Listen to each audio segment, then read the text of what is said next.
I just want to tell you a story about Stoicism today. No dopamine consuming effects and cuts and noises and everything. Just me telling a story in which you learn something about Stoic principles.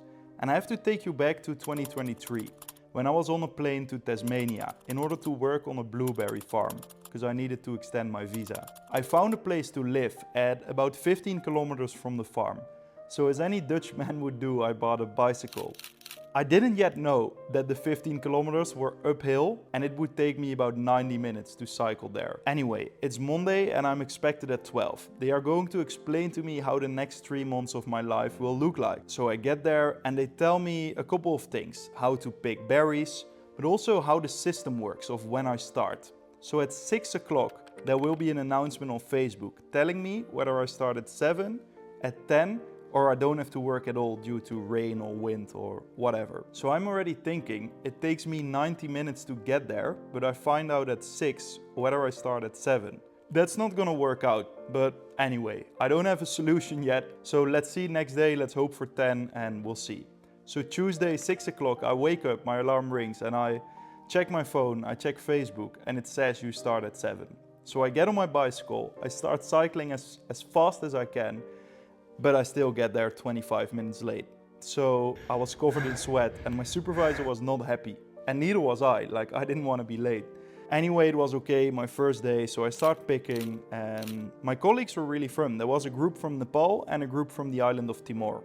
And I was a little bit of the odd one out, but anyway.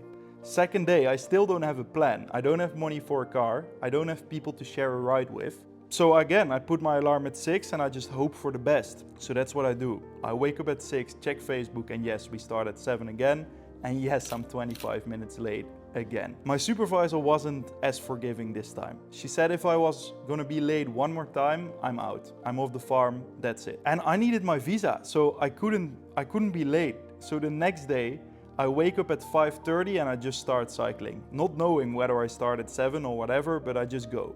So I get to the farm at 7, on time, I'm very happy.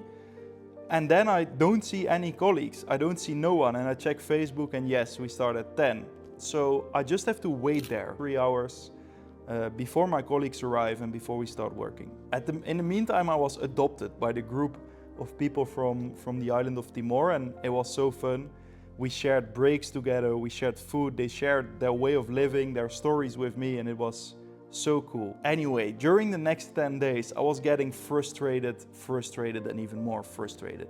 Because every morning I would start cycling at 5:30 and then sometimes when I would get to the farm, I would find out we're not working at all or we're starting at 10. I felt like the system was designed against me. And then there was my friend Tiago in the group of people from the island of Timor. And he was happy, like always, he was always smiling. So I asked him, Tiago, how can you be happy all the time? And he just smiled back to me. And then I said, Tiago, I'm serious. Like, if we start at 7, what do you think? And he said, I like starting at 7. It means a lot of money. Okay, a lot of money at 7. And then what if we start at 10? What do you think then? Ooh, 10 I like. It means I can sleep more, he said. Okay, so 7 a lot of money, 10 a lot of sleep. Then what if we're free? What if we don't have to work at all? Ah, free day, I drink a beer, he said. And this conversation seems so simple, even when I'm explaining it now, but there was so much wisdom in there, because he was happy and I was like a grumpy old man. I was frustrated, and it taught me Stoicism. Because in the core of Stoicism, they tell you to focus on what is within your control. And that is what Tiago was doing. He acknowledged that the system was not within his control. So whatever the output of the system was, he focused on his responses and the positivity of it. Two things that are within his control. And I was focusing on the system, my supervisor, and the fact that I'm on a bicycle and not in a car, which was all out of my control. So I was getting frustrated and he was happy. So this didn't just change my perspective on working on the farm, but also in life. Because when you focus on things that are within your control, you'll feel a lot more stable and a lot more at peace. That's all I have to say. I hope you enjoyed this story. Ciao.